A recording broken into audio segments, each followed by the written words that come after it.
Би энэ Дорнот аймгийн ахмадын байгууллагын дараагаар 20 хэмжээл ажилласангүй.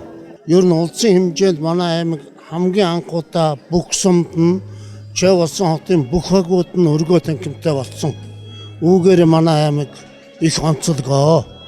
Ахмадын байгууллагын ихэвчлэн сонгуутнууд бол энэ өргөө танхимтай ахмадуудынхаа төлөө байнгын арга хэмжээ зохион байгууллагаараа бас онцлог байдаг юм аа.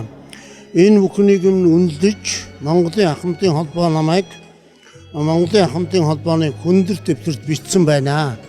Энэ нь Дорнот аймгаас анх удаа хүндэр дэвтэрт бичигдэж байна.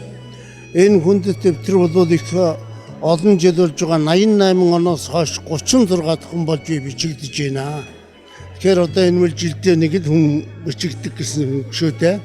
Яг үүндээ их баярлж байна. Энэ бол ахмадуудын минь одоо буян заяа, ард түмний буян заяа над тусч байгаад би их баярлж байна.